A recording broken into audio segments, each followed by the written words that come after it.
inclusivas e afirmativas, como também Pronto, nos estudos professora, do ok, viu? turismo. Ok. Nos estudos do turismo, sobre conselhos de participação, conselhos de turismo e também orientações nos estudos do lazer. Então, falando um pouquinho dessa trajetória acadêmica. A disciplina Antropologia do Turismo, ela, ela tem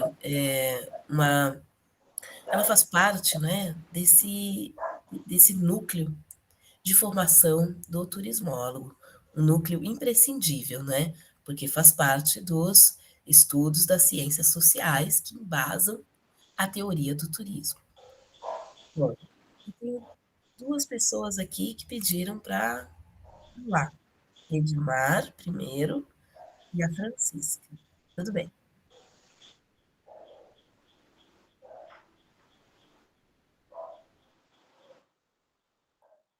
Vocês querem perguntar algo? Edmar, teu áudio não estou ouvindo.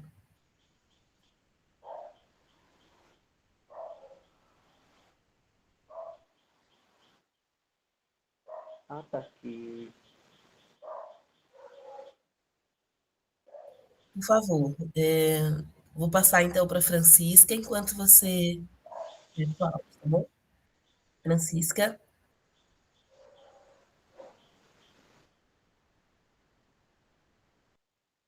Ok.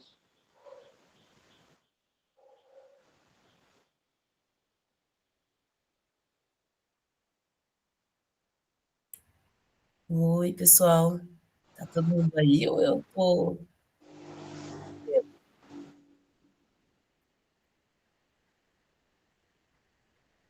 Então é o seguinte, vamos deixar as falas para depois, exatamente, isso, para a gente começar a aula, tá bom?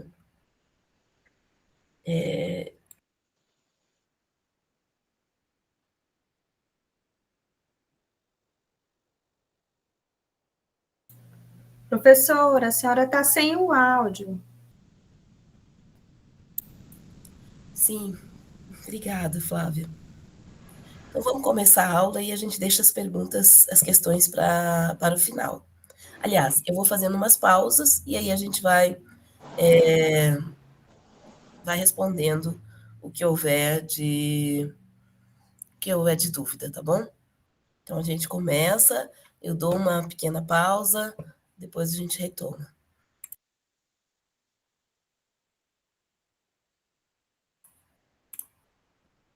Bom, gente, a antropologia e a disciplina, vocês viram que se chama Antropologia do Turismo, né?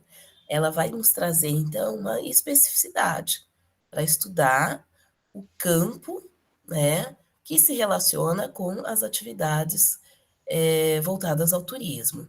Mas até chegar no âmbito dos estudos focados no turismo, nós vamos passar, né, nós vamos ter uma intermediação aí dos assuntos culturais, dos aspectos culturais, do entendimento do que é cultura e dos estudos culturais. Tá? Então, a gente entra no aspecto stricto sensu, que a gente chama, no aspecto profundo do que é antropologia, para trazer esse conhecimento para vocês, né, do que se trata, que área de estudo é essa, né, para depois compreender também o seu vínculo com a cultura e, por último, o olhar da antropologia específico no campo do turismo. Tá? Bom, para começar isso, é preciso dizer que a antropologia, ela trata, quando a gente fala em antropos, a gente está falando no ser humano, no homem, né? Na constituição humana. Né? Então, a gente está falando aí de um estudo que trata dessa constituição humana, dessa formação do homem, né? Homem no sentido amplo, geral, né? Que vai compor, né, a civilização, a sociedade. A antropologia, ela serviu também pensar nesse estudo do ser humano, estudo da civilização, de quem forma uma civilização, muitas vezes foi também, se iniciou por um processo de estudo do diferente, daquilo que era desconhecido. E esse estudo do desconhecido está muito atrelado ao que a gente chama dos processos das grandes colonizações. Tá? Então, a gente sempre vai ver aquelas grandes narrativas, não é? De navegadores, ou de descobridores, ou de exploradores e invasores, que vão retratar aquele novo ser humano, aqueles novos povos, aquelas novas culturas, né? E a partir daí a gente já vem modelando o que seriam os estudos antropológicos. Muitas vezes esses estudos que embasaram a antropologia moderna, né, eles vinham mascarados de uma certa imposição, de um padrão eurocentrado, de um padrão de sujeito, de homem, né, falando enquanto formação humana, um padrão baseado no que era conhecido, que era a centralidade do homem europeu, a centralidade desse, muitas vezes, que ocupava os espaços que já estavam com sua constituição por culturas chamadas primitivas, selvagens, primitivas. Então aí a gente tem um berço, né, do que de como vai o que vai dar origem à antropologia, né, esses estudos já com relação ao outro. Eu não sei se eu já dei a disciplina de sociologia para vocês. Me lembrem aqui se teve alguém que não. Sim, professor. Já sim, professora.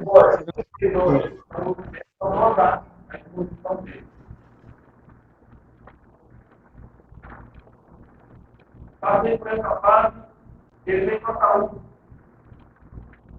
Quanto mais grave, Tem o som aberto aí, gente. efeito.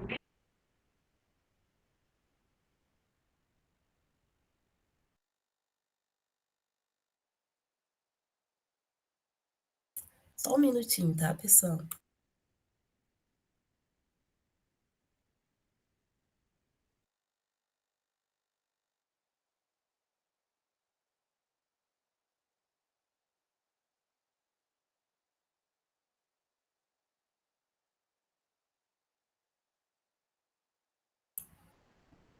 Ah, desculpa, mas é a função aqui da tosse.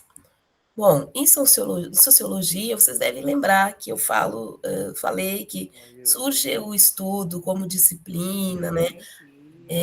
Mas antes da sociologia surgir como disciplina, ela surge como uma proposta, inclusive, de apaziguar conflitos sociais. Falando aqui. Vocês lembram disso? Apaziguar conflitos sociais da sociedade urbana, da expansão urbana das cidades. Então, vários conflitos, Boa vários. noite. Chayane, só um instantinho, professora Regina, tudo bem? Boa Oi, noite, seja Regina. bem-vinda. Sejam bem-vindos todos. Pessoas, por favor, desliguem o microfone, porque vocês estão atrapalhando a aula da professora Chayane, ok? A gente fica sem ouvir corretamente o que ela fala e realmente atrapalha. De já eu agradeço. Todos observem se os microfones estão desligados, por favor. Obrigada, Chayane. Pode continuar. Obrigada, Regina. E é importante mesmo, porque, como eu falei para vocês, hoje a voz não está muito boa, então estou fazendo um esforço maior também para poder falar. Mas, enfim, eu falei para vocês na disciplina de sociologia o quanto surge, então, essa preocupação em conter os conflitos sociais no ambiente urbano, né? Especificamente alavancados pela Revolução Industrial. Então, há uma necessidade também que se estabeleçam esses estudos sociológicos. Na antropologia, a gente vai perceber também que surgem esses estudos antropológicos, primeiramente, antes da Constituição como disciplina, para que também se estabeleçam práticas de reconhecimento desses territórios, da população desses territórios, desses povos, como eu disse, chamados primitivos, selvagens, né, desconhecidos, diferentes. Então, a antropologia, ela surge nesse contexto também, das grandes colonizações, da necessidade de conhecer. Então, esse outro lado, esse desconhecido que vem à frente. Bom, isso para dar, então, essa noção de como se originam os estudos sociológicos, né? Deixa eu passar o slide. Alguma pergunta até então? Quem está com a mãozinha levantada é para perguntar. Tenho aqui a Deise e a Francisca ainda. Creio que não era, né? Porque ainda era da outra vez. Se vocês puderem baixar a mãozinha.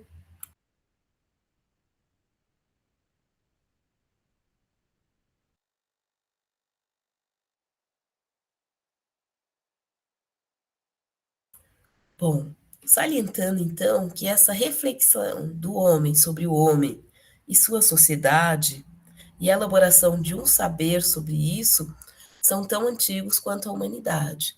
Ou seja, você é instintivo praticamente, né? Que você queira entender, compreender que território diferente do seu é esse, né? Então você precisa conhecer o outro. Mas é apenas no final do século XVIII, e aí, como eu disse para vocês, aí que se torna um pensamento científico, estruturado, metodológico, né? É que a antropologia vai se constituir, então, como um saber científico. É como se aquela experiência toda, com as grandes navegações, com as grandes conquistas, com a imposição ou com o colonialismo, a partir daí, de todas essas práticas criadas, né, é que começa, então, a se estruturar esse saber científico, que toma o homem como objeto de conhecimento, e não mais a natureza. E aqui segue uma onda também de outras disciplinas, que começam a se desprender dos estudos da natureza, dos estudos biológicos ou das ciências exatas, e temos aqui uma leva de disciplinas que vão constituir as ciências sociais, né? Então, trazendo essa cientificidade para os estudos sociais, na antropologia, na sociologia, filosofia. Então, vamos aqui criando mais sedimentos para o crescimento dessas ciências.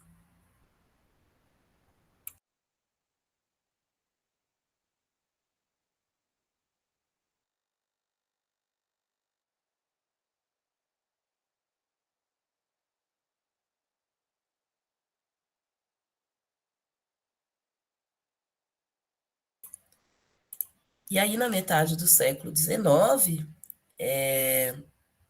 se atribuiu à antropologia objetos empíricos autônomos. O que são isso? As sociedades ditas primitivas. Então, aquilo que já se estudava no passado, a forma como se estudava no passado sobre essas sociedades, sobre esses povos, né, chamados primitivos, isso vai ser incorporado, então, como objeto de estudo da antropologia. Tá? Isso na visão europeia e norte-americana. Então, sempre é bom frisar que os nossos estudos, a nossa ciência, ela está muito calcada nessa visão eurocentrada, né? Então, essa visão é que atribui à antropologia o estudo dessas sociedades, né? E que sociedades primitivas são essas, né? Então, se atribuiu características também a essas sociedades que foram objeto de estudo, né, de algum padrão de estudo. Sociedades longínquas, às quais são atribuídas as seguintes características: sociedades de dimensões restritas, ou seja, pequenos aglomerados, né, pequenos espaços territoriais, ou nem mesmo territoriais, mas de coletividade, de ocupação humana. Espaços que tiveram poucos contatos com os grupos vizinhos, muitos vejam que nesse período há muitos estudos sobre tribos indígenas, sobre tribos que vivem em áreas isoladas na Ásia. Então, vários estudos relativamente voltados para povos isolados. Sociedades cuja tecnologia é pouco desenvolvida em relação à nossa, ainda utilizam instrumentos manuais ou artefatos artesanais, e sociedades nas quais há uma menor especialização das atividades e funções sociais, ou seja, um grau hierárquico menor do que ocorre na nossa sociedade, um grau de integração maior, né, entre uma pessoa que é responsável pela comida de uma determinada tribo, o outro que é responsável pela caça, o outro é responsável pelo treinamento dos jovens. Então, esse tipo de funções sociais em menor escala do que na nossa sociedade ocidental. Então, essas eram as demarcações, né? Esses eram os marcadores para identificar que sociedades primitivas, que sociedades selvagens, né? Que grupos selvagens eram esses objeto de estudo da antropologia. Aqui estamos ainda falando da antropologia clássica, tradicional, que ainda hoje prevalece, não é? Porque ainda hoje temos grupos com essas características, apesar de que vão surgir questionamentos como o que eu vou colocar agora. Um momento.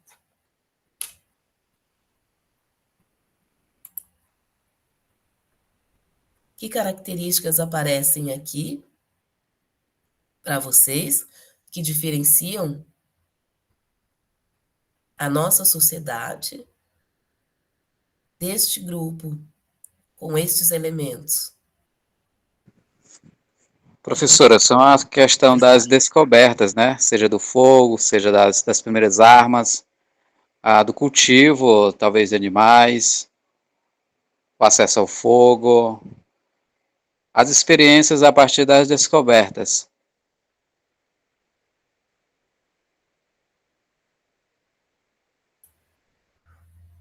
Isso, temos aqui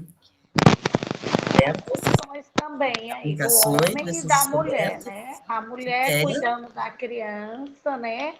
E o homem já caçando com outras funções na sociedade aí.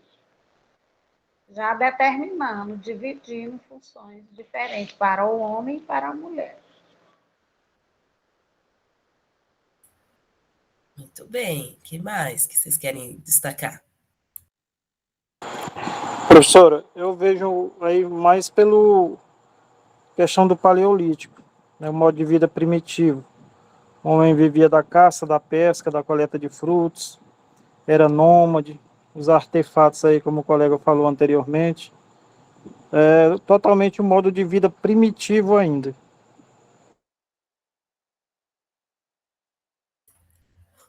Então, vejam bem, é um modo primitivo, né? Mas a gente tem muitas características em comum, não é? Mesmo com um estado primitivo, se desenvolveram tecnologias. Né? A partir do momento, a tecnologia é uma ferramenta, né? Que inova. Então, não existe aqui o retrato da inteligência artificial, mas há outros meios tecnológicos, sim. E é interessante o destaque do papel da mulher, É interessante o destaque que vocês fazem das relações sociais, alguém colocou aqui também, como se dão as relações sociais.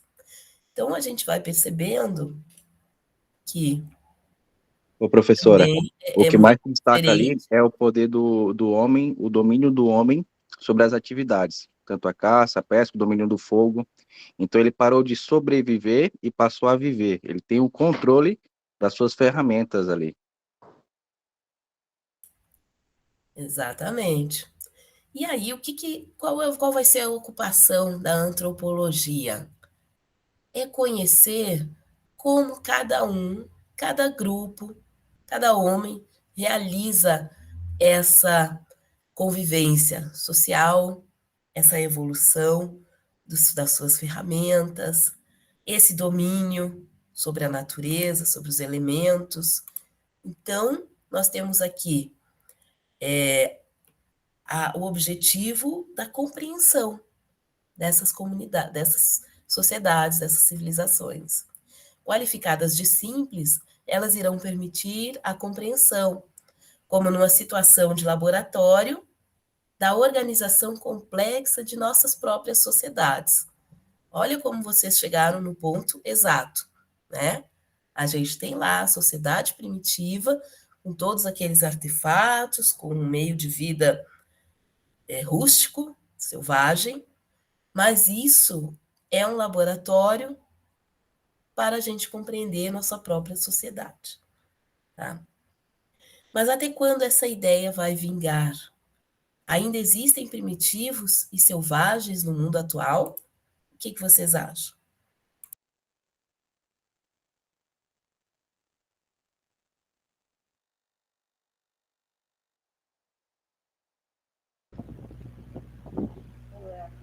Professora, é sabido que em muitas nações, até mesmo de primeiro mundo, elas mantêm parte da sua cultura dos seus nativos, né? Tanto os Estados Unidos como, por exemplo, a China também tem os seus nativos, as suas comunidades primitivas, né? Sejam elas que tenham algum contato com o humano ou não, mas de certa forma são preservadas. Então, existe sim. Nós também no Brasil, né, na Amazônia, ainda existe pessoas ou tribos que vivem lá isoladas, né? Keila quer falar também? Pode falar. Nas comunidades também regionais, né? Acho que cada estado, cada região, cada localidade regional também deve ter aquela sua comunidade também, que, por mais que não seja uma comunidade primitiva, mas guardam alguns vestígios da sua história.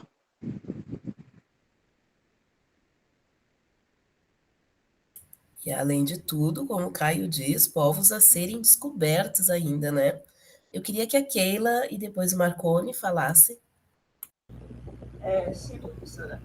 Eu observando assim, também a questão do ser primitivo, né? Até como eu posso dizer, conceitualização do que é ser primitivo, né? Porque se tinha a ideia de que os povos primitivos, né, aqui do Brasil, por exemplo, que eram pessoas totalmente dotadas aliás, não dotadas de qualquer saber.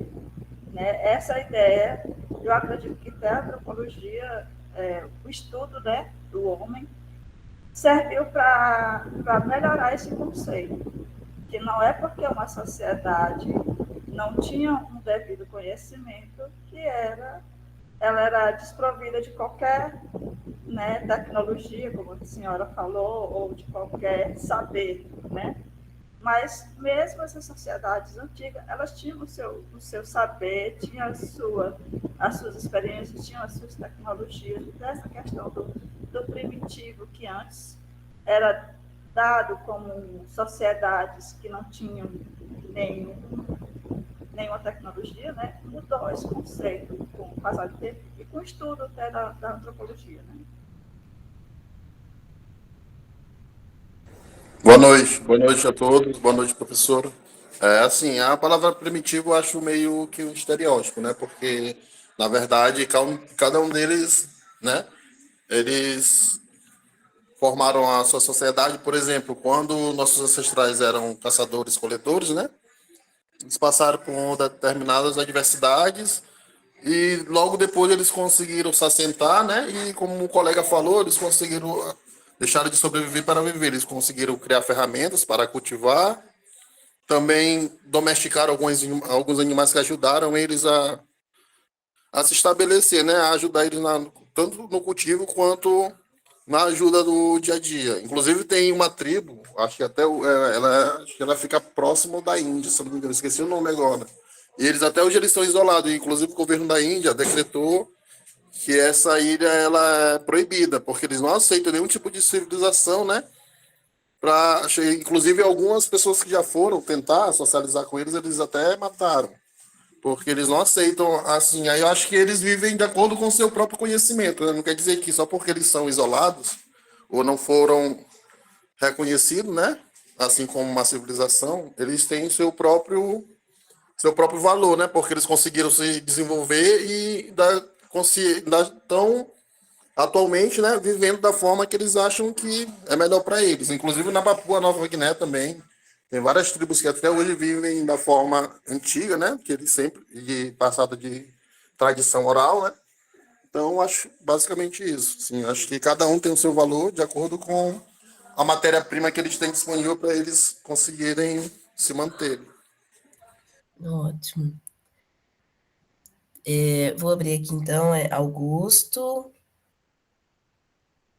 Tátila e Marcos, para a gente fechar com os 3 e seguir, poder fazer um comentário e a gente seguir, tá bom?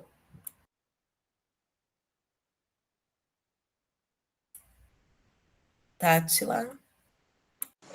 Oi, professora, Porque boa noite. Pensei que ia ser o Augusto primeiro. Augusto, pode falar, eu falo depois. Tá bom, muito obrigado. É só para complementar, quando eu falo modo de vida primitivo, porque eles foram os primeiros a existir. Então, é o primitivo nessa forma, nada de depreciativo. Houve a evolução, saíram do Paleolítico, passaram para o Neolítico, depois na Idade do Bronze. E eu totalmente discordo de um dos teóricos aí, não sei se a pronúncia é essa, Sepúlveda, quando ele fala dos selvagens, principalmente aqui do continente americano. Eu concordo com o Las Casas, se não me engano, que era um espanhol lá da cidade de Valladolid, onde ele fala que existia organização, viviam em vilas, em cidades, tinha reis, tinha um sistema de organização até mais evoluído do que certas monarquias, do que certos reinos do continente europeu. Muito obrigado, professor.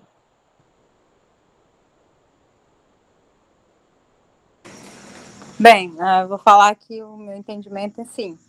Eu acho que hoje em dia é bem ultrapassado, né? Não dá mais para a gente se referir a grupos originários, seja da América ou de qualquer lugar do mundo, como primitivos, muito menos como selvagens, né?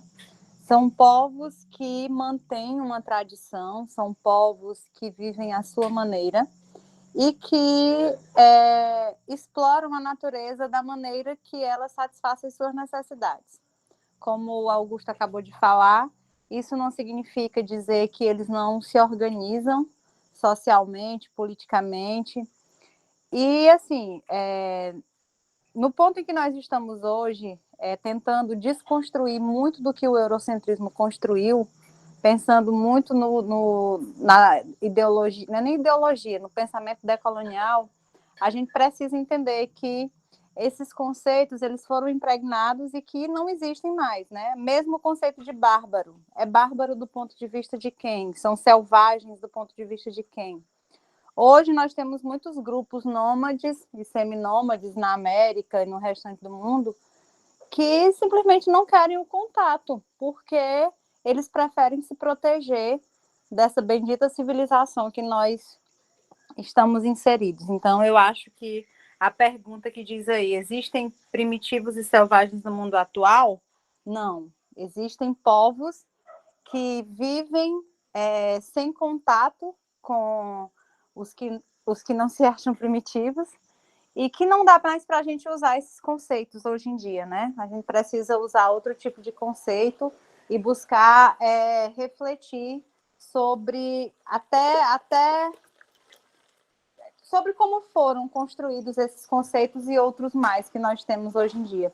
E a antropologia é uma das ciências que mais contribuem para esse processo de desconstrução do pensamento eurocêntrico, do pensamento ocidentocêntrico e dessa hierarquia cultural que não existe, né? Não existe povo superior, não existe cultura superior. Existe cultura diferente, povos diferentes que entendem a vida e a natureza de maneira diferente. Ótimo, obrigada. É o Marcos que vai falar?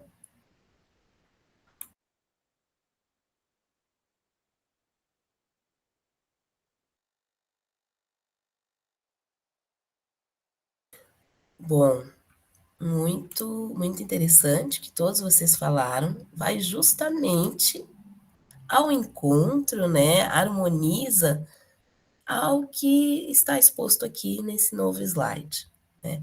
A prática da antropologia não se dá mais através de um objeto empírico constituído, denominado de selvagem, camponês ou primitivo, mas através de uma abordagem que nós chamamos de epistemológica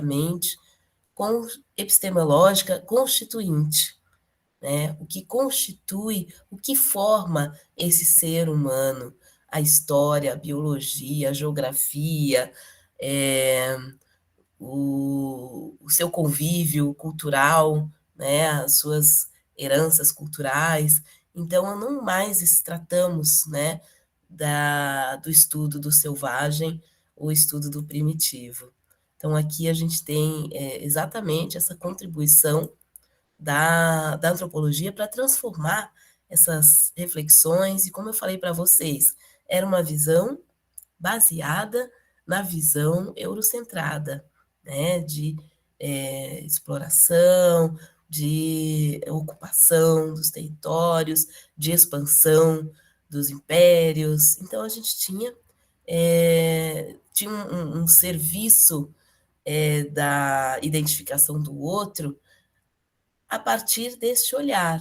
E a partir deste olhar, que é impositivo, que é explorador, o outro vai ser o primitivo, o outro vai ser o selvagem, o outro vai ser como é que eu vou dizer? Aquele que está nu, aquele que não tem valor cultural. Isso me fez lembrar de um dos filmes que eu passei para vocês, onde há uma discussão que um casal está conversando e o rapaz fala para a namorada se ela conhece a história do judeu quando chegou no Brasil, na época da colonização. Então chegou um judeu e quando chegou, desembarca do navio, ele vê, eu não sei exatamente por que ele denominou um judeu, mas estou contando a história como aparece no filme. E viu um negro comendo um animal com as mãos. E aí essa pessoa pensou assim, nossa, eu não vou conseguir sobreviver neste país. Eu vou morrer em algum instante. Em uma rapidez imensa, e vão me matar e vão me comer, né? Sendo que o negro grande comendo um animal, depois foi descoberto que ele estava comendo era uma jaca, né? Então, todos esses pormenores aí vão exemplificando a figura do selvagem, né, que se estabelece a partir do olhar do outro, eurocentrado. Gente, eu vou caminhar um pouquinho e depois eu abro para a gente conversar mais, tá? Porque senão a gente não vai conseguir fazer tudo no tempo. E eu tenho muitas orientações sobre a disciplina, né, sobre os fóruns. E aqui eu trouxe uma tirinha que mostra tudo isso que a gente está conversando. Olha só, é o pai conversando com o filho. Hamlet, que é o nome do rapazinho, existem apenas 2 tipos de pessoa neste mundo: navegantes e não navegantes. E o menino, muito inteligente, pergunta: de acordo com quem, papai? E ele diz: de acordo com os navegantes. Então, agora sim, vou abrir um pouquinho. Que suscita para vocês? Quais as reflexões que surgem aí para vocês a partir disso? Tátila, eu estou falando teu nome corretamente? Tá sim, professora Tátila. Então, tu tratou de um assunto super importante, que daqui a pouco a gente vai adentrar mais um pouco, que é esse aspecto do decolonialismo, né? O quanto a gente vai se desprendendo e quanto a antropologia vai nos ajudar neste processo. Vou deixar vocês falarem, você e o Edmar, e a gente já retoma a disciplina então, tá? Então, agora que eu percebi que minha mão permaneceu levantada, mas tudo bem, eu falo. Assim, o que essa tirinha nos traz é muito importante, né? E necessário pensar sobre. Olhar a história, olhar a humanidade do ponto de vista de quem? E vai nos levar a um outro conceito que eu até vi que vai tratar naturalmente em antropologia já se trata sobre isso, que é o conceito de alteridade. Olhar o outro dentro da realidade do outro, que foi o que os europeus não fizeram com a América, com a África, e acabaram construindo narrativas distorcidas, narrativas preconceituosas, né? E como a tirinha diz, a divisão se dá entre navegantes e não navegantes do ponto de vista dos navegantes, né? E que bom que hoje em dia a gente pode discutir sobre isso, a gente pode refletir sobre os pontos de vista da história, das narrativas que existem,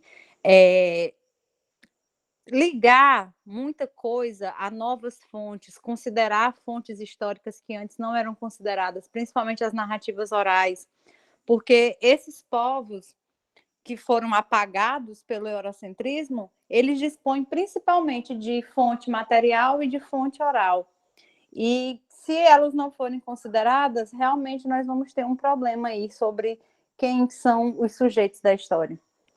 E eu falo demais, professora, mas eu só quero acrescentar uma coisa que sobre aí a historinha do filme que a professora disse, né? Eu gosto muito de trabalhar com meus alunos o seguinte: quando eu vou trabalhar essa questão de narrativa histórica, alteridade, eu mostro para eles imagens da antropofagia dos nativos americanos e mostro para eles imagens da condenação de Tiradentes e pergunto para eles quem é mais selvagem. E aí é uma forma de trabalhar esse conceito de alteridade e de ponto de vista histórico com os estudantes, para que no futuro a gente tenha uma geração ainda mais consciente. Perfeito. Pode falar, Edmar.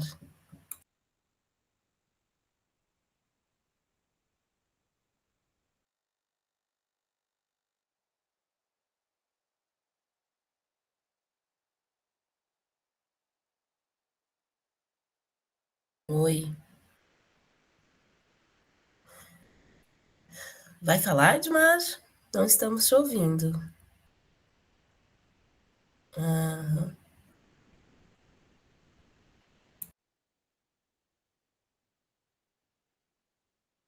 Podemos seguir, gente? Daqui a pouco o Edmar fala, quando tiver com áudio. Ismael, tu queria falar, comentar? Pode ser rápido? Professor, o Edmar pode falar, viu? Sem problema. Ok, se ele conseguir, então, pode se pronunciar. Enquanto isso, já vou começando aqui o novo slide, trazendo, então, essa reflexão.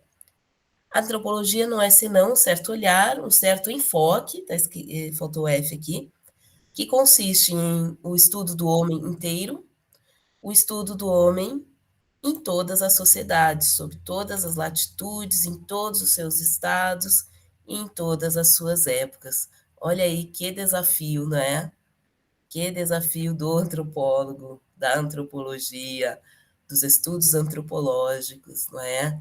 Trazer, na verdade, um resgate, uma memória, um patrimônio, né? Para que possamos conhecer o ser humano.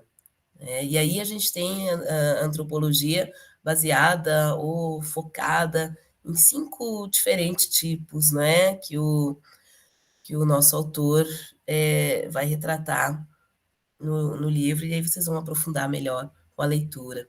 Os tipos da antropologia biológica, pré-histórica, linguística, psicológica, social e cultural. Ou seja, muitas vezes a gente vai ter estudos muito mais focados e próximos, né, destes olhares, destas perspectivas, para entender esse ser humano a partir desse todo no qual se exige o conhecimento antropológico. Então, a antropologia consiste menos no levantamento sistemático desses aspectos do que em mostrar a maneira particular com a qual estão relacionados entre si e através da qual aparece a especificidade de uma sociedade. Então, esse levantamento sistemático, por exemplo, da forma como uma população estabelece seus rituais religiosos, por exemplo, né? Não é só o levantamento sistemático de como é feito tal e tal manifestação ou ritual religioso, né? Mas como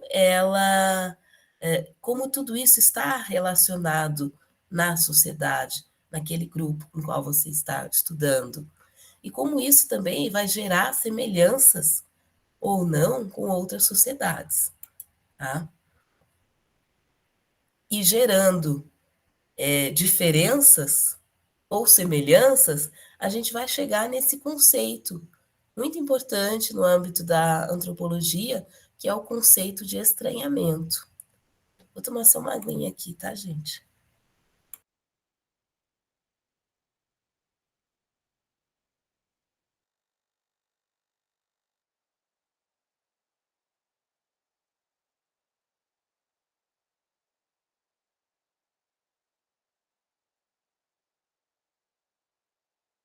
Então, esse estranhamento vai se dar por essa perplexidade que pode ocorrer, né, quando você encontra as culturas que para nós são tão distantes, né, e através delas você percebe também um olhar para dentro de si, um olhar para dentro da sua cultura, para dentro da sua sociedade. Então, causa perplexidade no ser humano isso, né? É uma perplexidade, então, causada pelo encontro das culturas, que são para nós as mais distantes, e cujo encontro vai levar uma modificação do olhar que tinha sobre mim. Então, faz com que a gente comece a refletir. Agora, eu pergunto para vocês, o que proporciona esse encontro de culturas? Qual é o meio mais popular de ocorrer, de proporcionar esse encontro de culturas? Me diga.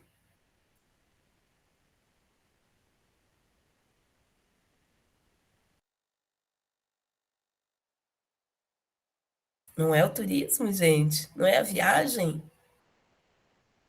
Vocês estão por aí ainda? Ou eu estou sem a plateia? Gente, tá, estão aí. Que susto que eu tomei. Pois é a viagem, é o turismo. Uma das formas de provocar esse encontro. E esse encontro ele vai levar a essa perplexidade, esse encontro vai levar a esse modificar o olhar sobre a minha vida e sobre o outro, ou será que vai ser um encontro de indiferença? Ou será que vai ser um encontro de tanto faz, um encontro às cegas? O que vai ser esse encontro? O encontro nas viagens devem proporcionar isso, tá? Presos a uma única cultura, somos não apenas cegos a dos outros, mas míopes quando se trata da nossa. Então, levem essa frase, né? Levem essa reflexão com vocês ao planejar o turismo, ao propor um roteiro, ao levar um grupo de visitantes num determinado destino, ao viajar também como turistas, né? Então, não podemos ser cegos às outras culturas, senão estaremos sendo míopes com a nossa própria. Tá? Bom, e aí, essa reflexão, né, nos leva a entender que o conhecimento antropológico da nossa cultura passa inevitavelmente pelo conhecimento das outras culturas. E devemos especialmente reconhecer que somos uma cultura possíveis entre outras tantas, mas não a única. Então, eu não posso, no Brasil, dar uma centralidade apenas na cultura que é produzida, que é disseminada no centro-sul ou no sudeste. Nós temos aqui várias culturas no Brasil, né? Então, eu, como Ministério da Cultura, agora falando, né, tivemos recentemente a Conferência Nacional de Cultura, e para mim foi um exemplo aberto dessa diversidade, dessa dinâmica, dessa riqueza que é o Brasil, né? E o mais importante é que, no âmbito de uma conferência, estavam todos buscando espaço na política cultural.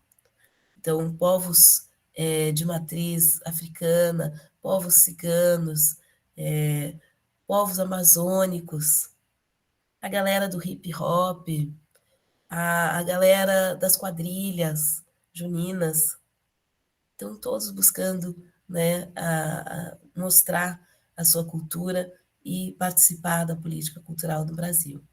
Então foi super interessante essa experiência e traz muito esse olhar, né, que somos uma cultura possível entre tantas outras, e não a única. Alguém quer comentar alguma coisa até aqui?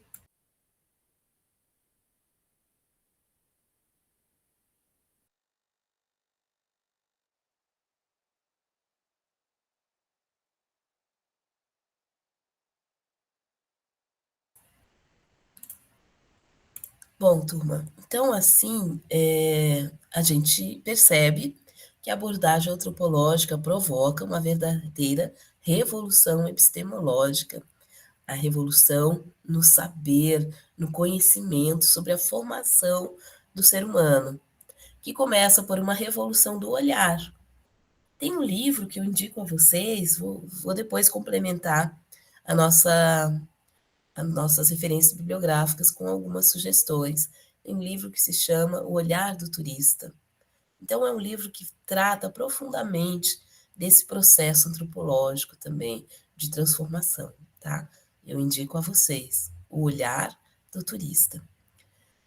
Bom, e essa abordagem, então, ela implica em um descentramento radical, uma ruptura com a ideia de que existe um centro do mundo.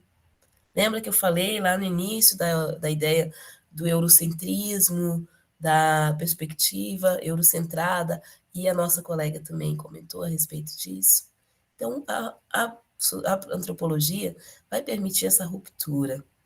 E, correlativamente, uma ampliação do saber e uma mutação de si mesmo. Então, é um processo que vai sempre modificando-se, uma dinâmica. Trata-se de pensar cientificamente a diferença. Já tinham refletido sobre isso? Como a gente pode pensar cientificamente a diferença? E é essa pergunta que eu trago. Como se faz? Como se realiza esse pensamento? Como se pode cientificar esse olhar sobre o diferente? Então, tem 3 caminhos aqui, que eles são, na verdade, parte de uma mesma abordagem, que é a etnografia, a etnologia e a antropologia. Fazem tudo parte desse mesmo conjunto, né? São momentos diferenciados. A etnografia, enquanto a coleta, a observação, a convivência dos fenômenos, né, que acontecem num determinado grupo. Você vai visitar uma comunidade quilombola, né, e com a permissão desse grupo, você pode fazer um estudo etnográfico, né? Então, você busca a aproximação com esse grupo, né? Então, há vários estágios até que esse estudo etnográfico ele possa se iniciar e se completar. Esses fenômenos podem ser recolhidos, se tomando-se notas, gravando, fotografando, ou até fazendo vídeos, fazendo um filme, né? Então, é um dos processos no qual a gente pode, então, fazer essa leitura científica do outro, né? Esse olhar. Agora vem também a etnologia. Consiste num primeiro nível de abstração, onde você vai analisar os materiais recolhidos, vai verificar qual é a lógica daquilo que você, daquelas informações ou daqueles relatos que você coletou. Existe uma lógica dentro de um processo de casamentos, por exemplo, numa determinada sociedade, num determinado grupo. Existe uma lógica relacionada à vestimenta daquele determinado grupo. Então, na etnologia, você vai fazer esse estudo, essa abstração, quero dizer, essa análise. Então, você coleta as informações, faz o estudo etnográfico, e na etnologia você vai analisar isso. E a antropologia é um nível mais adiante, é um passo adiante, conhecido, né, aqueles processos, aqueles comportamentos, aquele fenômeno, analisados. E aí, no âmbito da antropologia, você pode verificar, nossa, esse grupo traz semelhanças com um grupo que vive em outro continente, em outro espaço geográfico. Ou tem muita semelhança com uma comunidade urbana que vive lá em Porto Alegre. Então, no estudo antropológico, né, você pode construir modelos que permitam comparar as sociedades entre si. Então, vejam aí a enorme contribuição que nós vamos ter com a antropologia, né? Então, a abordagem da antropologia consiste antes em nos surpreender com aquilo que nos é mais familiar.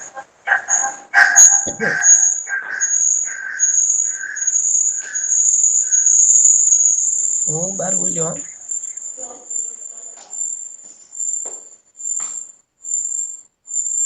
Ismael, obrigada. Então, é um caminho duplo da antropologia, tá? Ela vai nos fazer surpreender com as coisas que estão no nosso cotidiano, tá? E vai nos aproximar daquilo que não faz parte, mas que a gente vai pode, a partir de algum momento, se familiarizar com o diferente. Entenderam? Então, aquilo que parece tão comum, tão cotidiano, começa, então, a nos surpreender.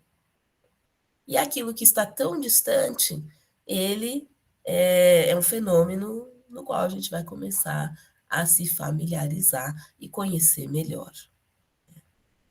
Hoje em dia, a questão do empoderamento das pessoas negras tem favorecido muito nesse aspecto, para que nós possamos mostrar mais da nossa cultura, mais do nosso cotidiano, mais dos nossos costumes, né? E isso em sociedade seja mais familiar. Seja mais familiar, por exemplo, andar com o cabelo Black Power, seja mais familiar andar com tranças, tranças nagô, tranças africanas, entenderam? Então, vai nos proporcionando essa familiaridade.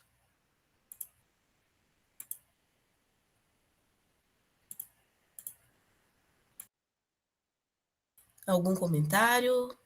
Quem quer fazer alguma observação a respeito desse diferente que se torna mais familiar e do familiar que a gente acaba se surpreendendo?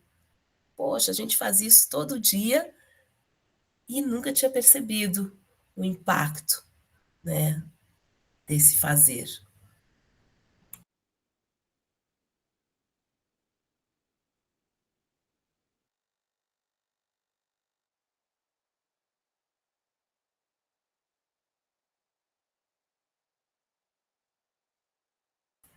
Pessoal, vou ter que levantar para pegar mais água, tá? Vou deixar vocês com essa reflexão aqui. Já já eu volto.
Bom, aqui trago só essa lembrança, porque lembra que eu comentei lá no início, antes da antropologia se tornar uma ciência, na verdade, uma disciplina, né, de estudo, um campo de estudo, essa tendência a torná-la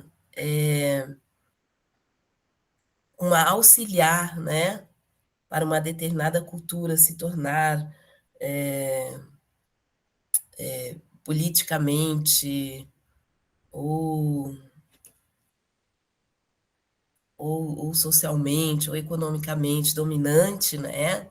Então, isso foi um grande risco, né, desses estudos antropológicos que foram utilizados com este fim. Auxiliar uma determinada cultura na explicitação para ela mesma de sua própria diferença, está errado aqui, é uma coisa. Organizar política, econômica e socialmente a evolução dessa diferença é uma outra coisa. Estou dizendo aqui é que essa apropriação das diferenças para o outro ter o domínio sobre uma cultura que ele julga. Vamos voltar para aquelas frases, né? Selvagem, ou que julga camponesa, inferior, né? Isso não pode ser uma função da antropologia, e não é a função da antropologia. Tá? Pelo contrário, a participação, vimos, né, essa evolução e vimos nos dias atuais, né, que a participação do antropólogo ela está crescendo naquilo que até hoje a vanguarda do anticolonialismo e da luta para os direitos humanos e das minorias étnicas perseguem, né, que é o fim desse tipo de utilização das diferenças ou do reforço, né, da dominação de outros povos. Isso acaba sendo uma consequência dos estudos da antropologia. Né? Hoje estamos neste caminho e é muito louvor que se dá a esses estudos antropológicos, que permitem, então, que atuemos e que reforcemos essa vanguarda do anticolonialismo e a luta pelos direitos humanos. Tá? E a gente diz que a consequência está diretamente relacionada à cultura. Então, se os estudos antropológicos estão caminhando para essas duas perspectivas, né, do anticolonialismo e dos direitos das minorias étnicas, né, é porque essa consequência está relacionada à cultura. Em quais aspectos que está relacionada à cultura? Pela urgência, né, relacionada à urgência, pela preservação dos patrimônios culturais locais ameaçados e pela urgência das análises, das mutações, das mudanças culturais. Né? E sobre esses dois pontos de vista, nós vamos ter uma relação muito direta com o turismo. Estão compreendendo até então todo o nosso diálogo, gente? Tranquilo, professor.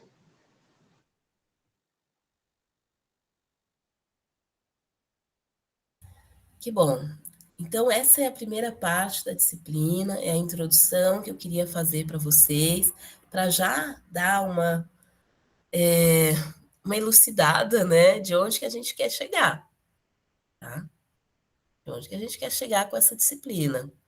Então, quero que fique muito claro para vocês que o estudo da antropologia e do turismo, eles têm esse encaminhamento, né, para que a gente perceba essas consequências positivas, né, para que a gente perceba o papel do turismo, o papel das viagens também, frente a essa compreensão do diferente, frente a essa compreensão do que essa experiência vai permitir, do quanto essa experiência vai permitir nosso olhar também sobre as nossas culturas.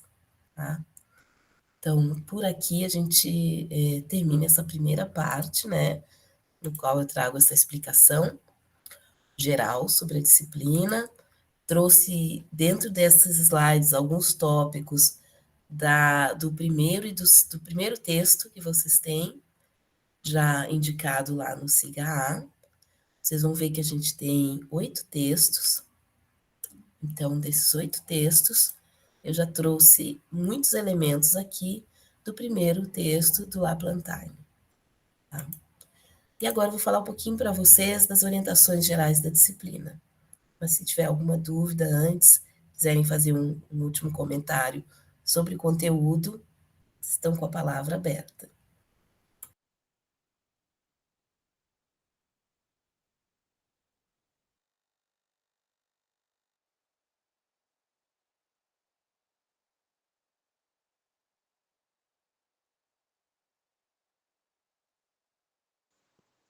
Professora, apenas fazendo uma observação, né? Eu tive a curiosidade de ler alguns dos artigos que já foi postado e apenas para ressaltar sobre a importância da preservação.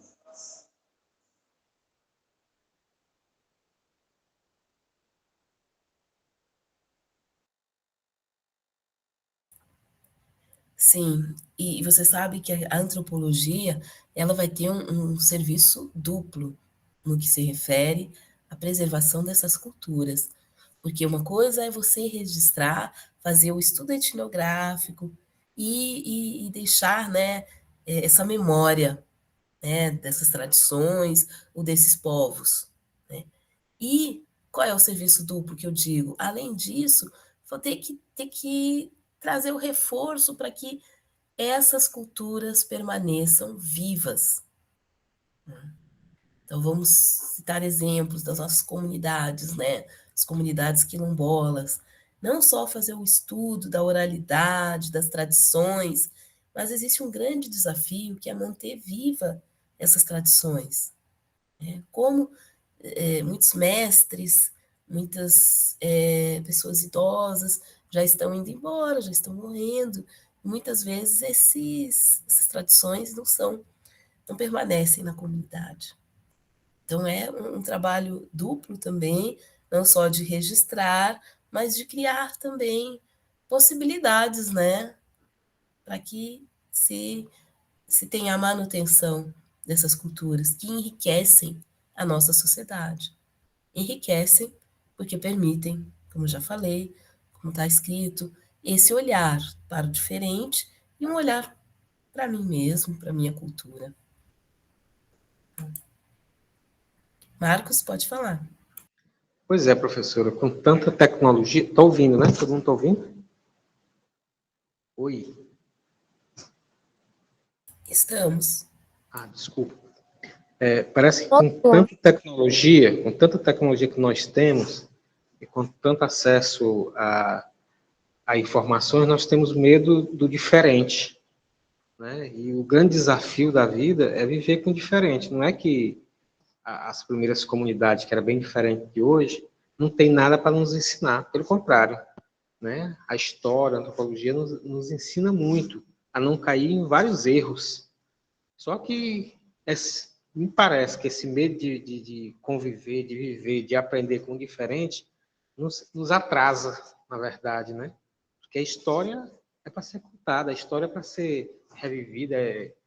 Algumas pessoas não acham que não é bom ou consideram besteira fazer uma leitura do passado para viver um bom presente, né? E parece que o mundo está tão, sei lá, louco, que o diferente parece um bicho, sei lá, uma coisa, tanto o diferente do passado como o diferente do momento. E o nosso desafio é viver esse diferente, com esse diferente, e caminhar de uma maneira mais saudável.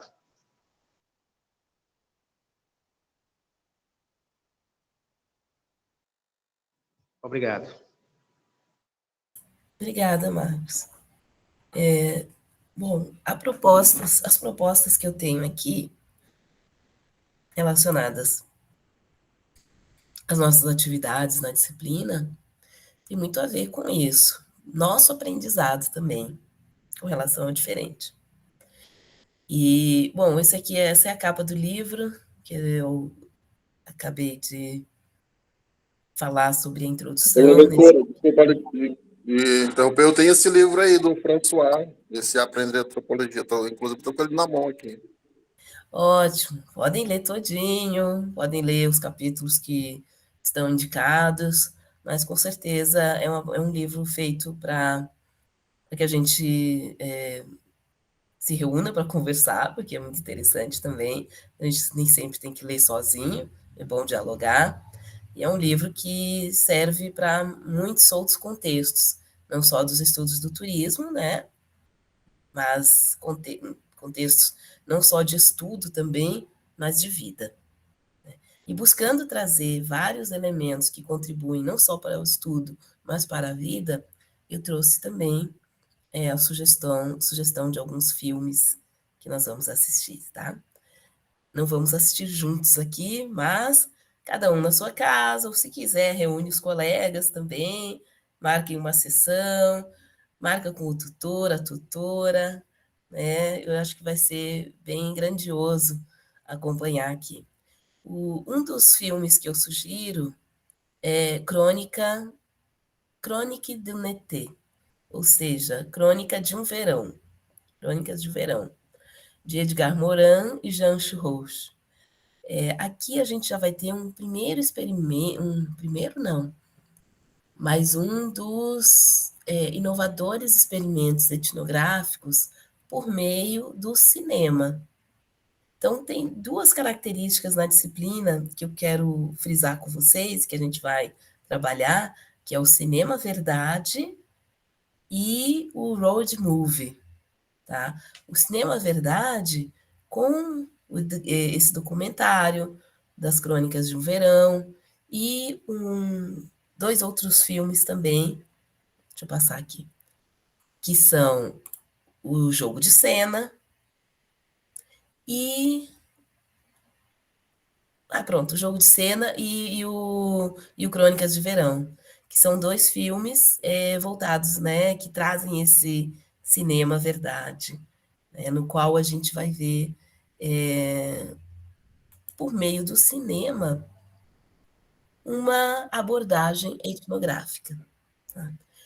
E aí a minha sugestão é justamente para o primeiro fórum, que vocês assistam ou o Crônica de um Verão, ou o Jogo de Cena, para responder a questão que eu vou colocar no fórum. Tá? Bom, já vou avisando, são muito intensos esses dois documentários, tá? Mas leiam, façam a leitura,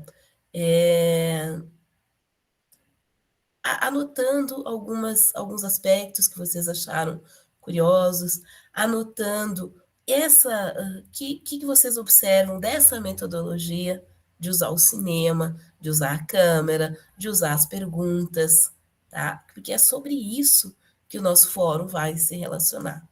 Não é sobre as histórias contadas, mas sobre o método que é utilizado para captar essas histórias. Alguém já viu um desses dois filmes?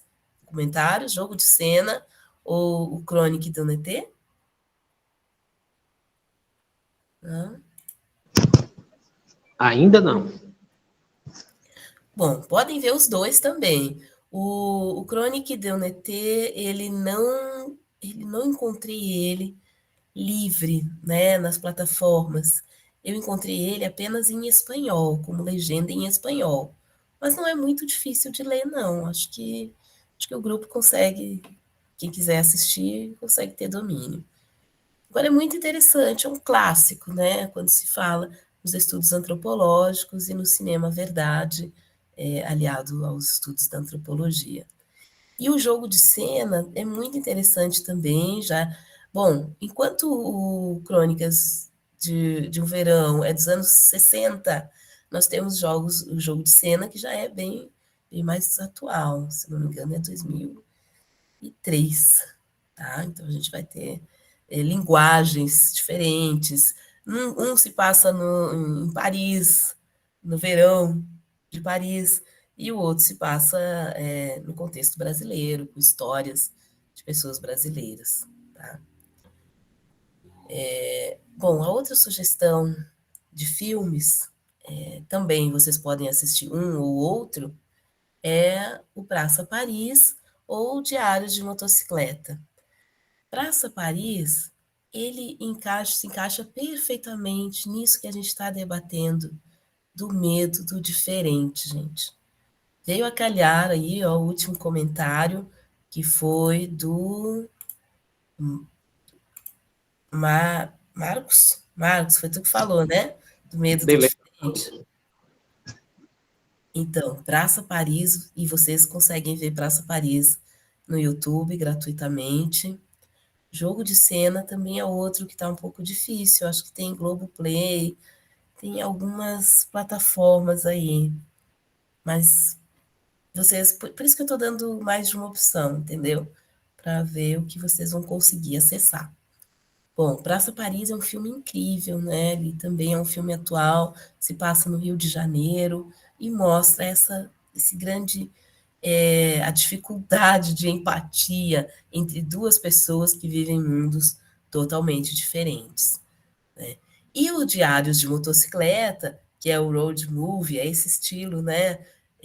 No qual as viagens se tornam, né, o grande mote do enredo dos filmes, ele vai retratar já esse encontro dos diferentes, né, mas de uma forma bastante diferenciada do Praça Paris. Tá? Então, são 4 filmes que eu estou indicando aqui, são muito bons e vão nos ajudar a refletir, a ter muitas ideias aqui para a disciplina.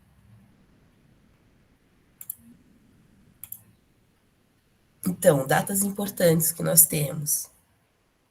Deixa eu tomar água aqui.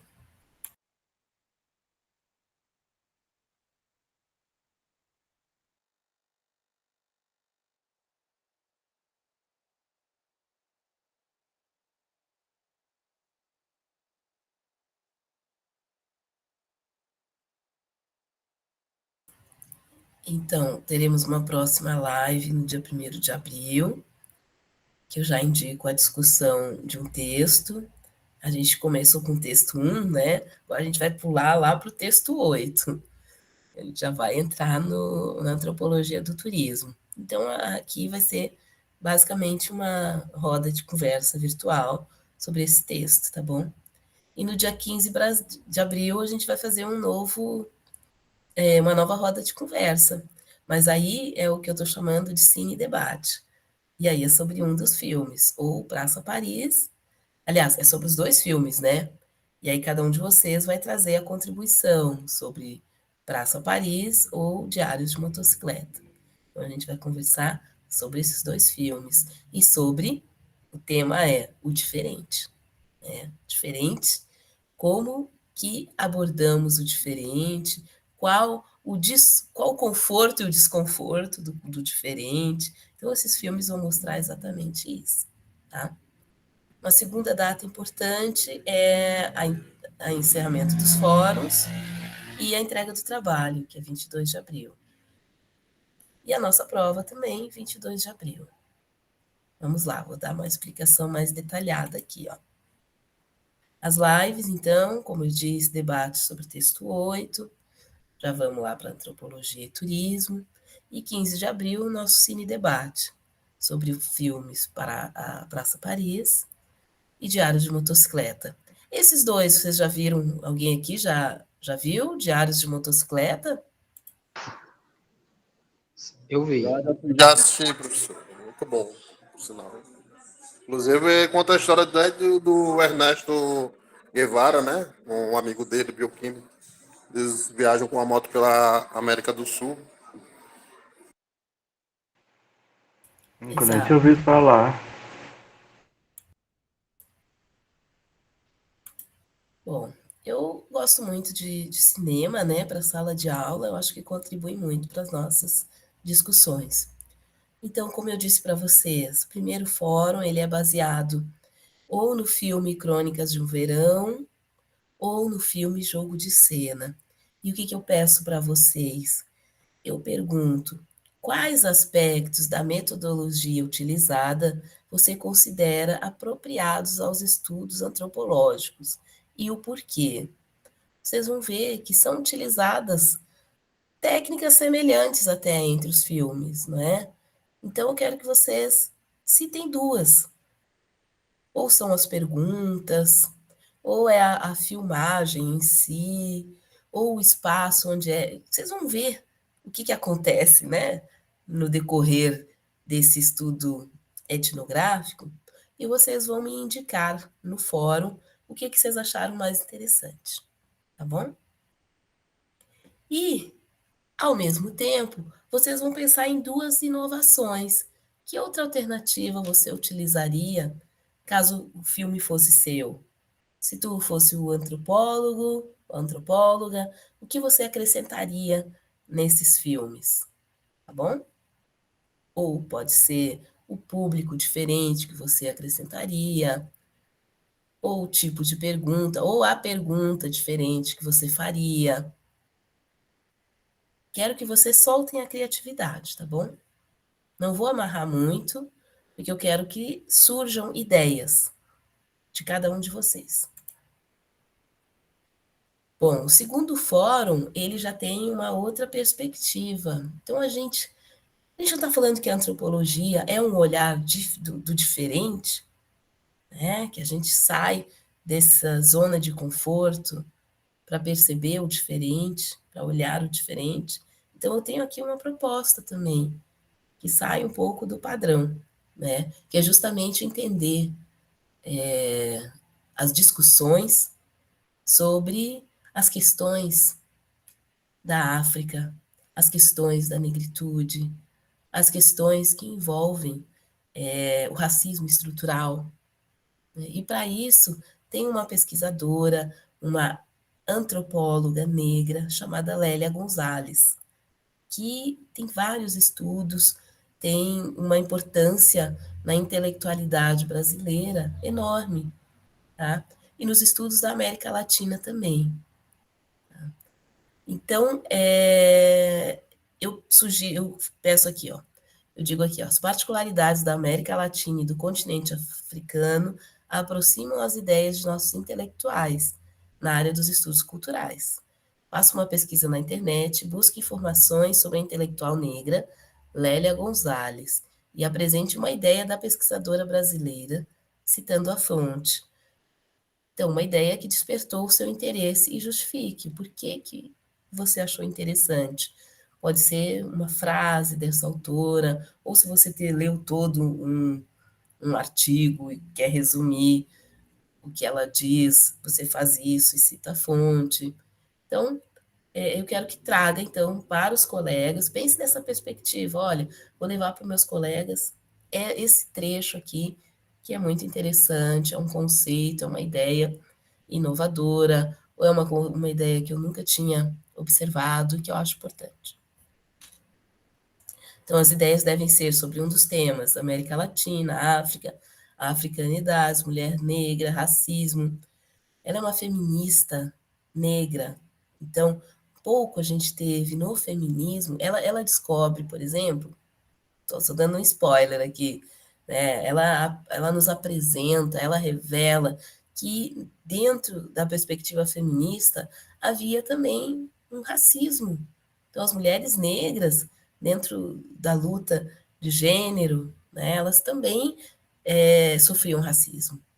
Então, tem várias ideias aqui que vocês vão achar importantes e que se relacionam com a nossa atualidade. Então, ela fala sobre feminismo, gênero, raça, classe ou igualdade racial. Certo, gente? Estou com as mãozinhas levantadas aqui. Vamos lá. Deixa eu ver a fila aqui. Marcos, depois Luiz, depois a Nilda.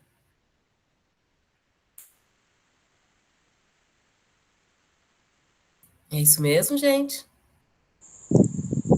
Sim, professora, enquanto ele não fala, eu quero tirar uma dúvida assim. A senhora, por favor, pode colocar esses slides no cigarro?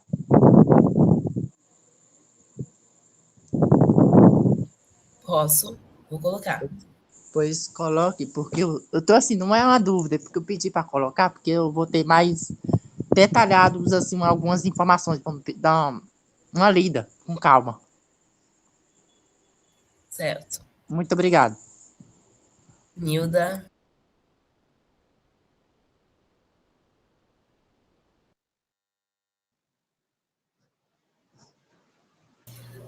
Professora, só avisando aos alunos que a frequência já se encontra nas mensagens, tá bom? Para eles assinarem, que daqui a pouquinho ela vai fechar, tá?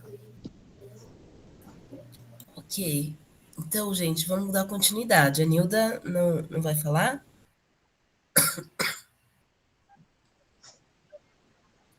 Então, eu vou dar continuidade para a gente terminar antes do horário aqui, né? O trabalho em grupo, estou pedindo um trabalho de até 3 pessoas, tá bom? Esse trabalho vai ser relacionado a uma notícia muito recente que eu vi sobre a cidade de Amsterdã. Olha só, pessoal, em Amsterdã, o governo lançou um teste para dissuadir, né, para desestimular o turismo predatório. Chama aqui o turismo molesto. Então, essa ideia de desestimular o turismo predatório ela se dá porque Amsterdã, vocês já devem ter ouvido falar em alguns estereótipos, que é a cidade que você pode consumir drogas na rua, onde quiser, uma cidade onde há um nível de prostituição grande, e é tudo muito liberado, sendo que muitas questões aí são mito, não são verdades. Então, a cidade resolveu lançar esse teste, né, para avaliar o que esse turista está procurando na cidade.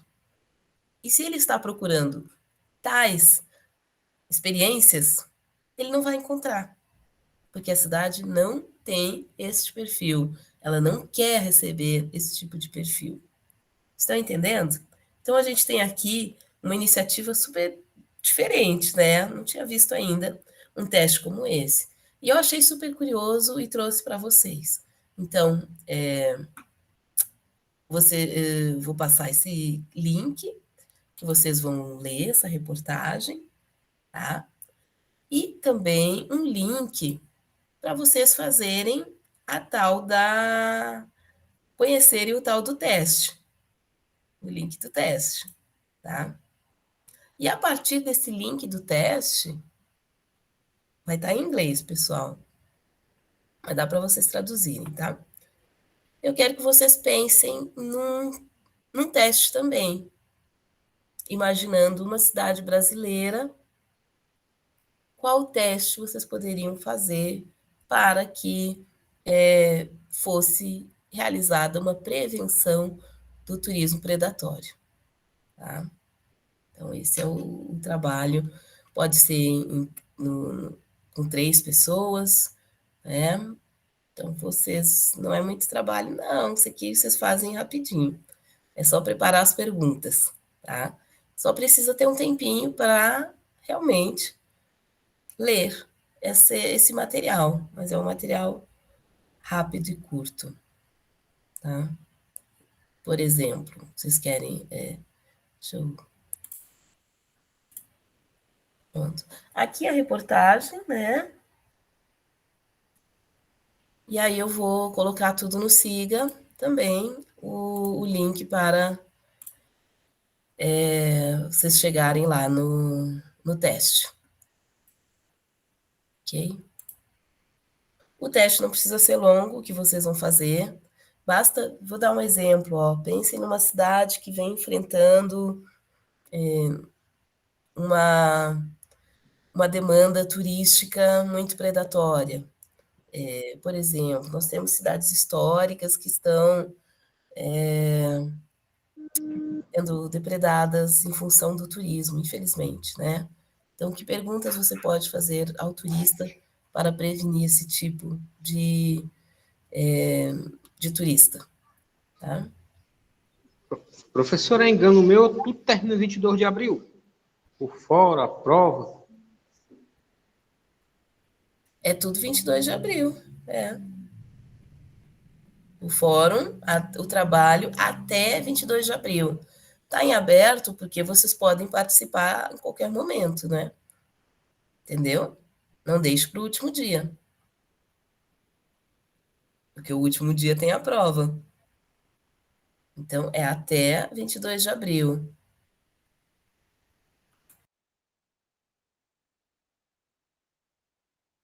Bora lá.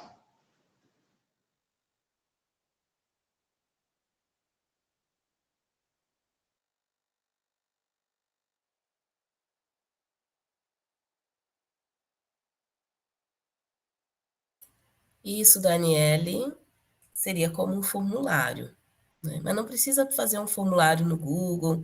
Pode... eu vou até passar um esqueminha para vocês, que aí vocês só colocam. É no Word, salvar em PDF, com pelo menos umas 4 questões, assim, que nos dessem a entender, né, qual é a motivação desse turista e que se possa, então, prevenir, reconhecer antecipadamente ou dar essa informação ao turista sobre o que ele não vai encontrar e o que ele não pode fazer neste território, tá? Eu só estou vendo reclamação, aula longa, coisa demais. Que isso, minha gente. A aula encerra 9 horas. E a gente está até encerrando antes.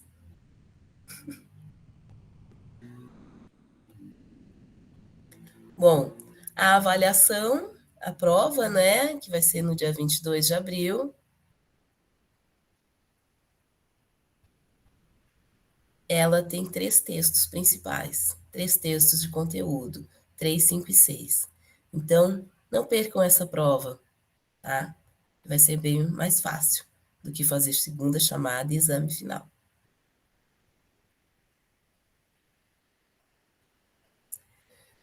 E é isso, meu povo. Alguma dúvida mais? Agora o exame final. Agora o exame final, que é os conteúdos todos do texto, né? Textos. Ah, tá. Agora tem que estudar, agora correr. Quanto tempo? O formato bimestral faz com que vocês tenham menos disciplinas, né? Pois é, nós só tem 3 disciplinas, né? Então, é justamente para que vocês tenham esse tempo de estudar e participar das atividades.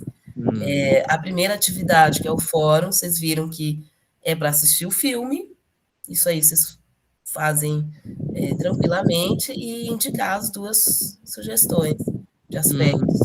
Pois aí eu vou correr quanto tempo? Amanhã mesmo eu já posso abrir os fóruns e Pode abrir, a entrega professora, do os trabalho, fóruns. tá?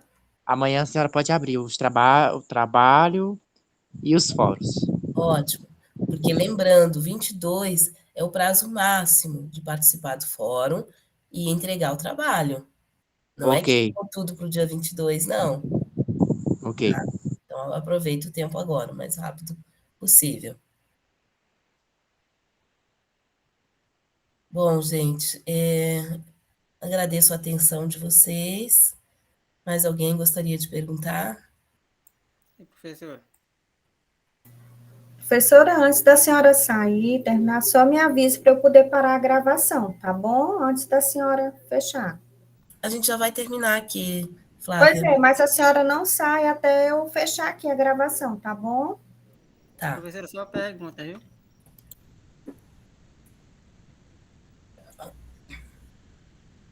Faça, por favor. Tá me ouvindo?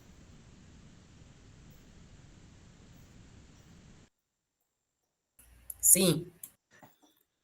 Você falou que o trabalho aí é um grupo de 3, né? E só um envia ou todos têm que enviar? Só um envia. Ok, obrigado. Pessoal, boa noite, então. Foi um prazer conhecer a turma de vocês. A gente está agora concluindo a primeira live da disciplina Antropologia do Turismo. E logo encontro vocês novamente no dia 1º de abril. Tá? Tenham uma boa noite.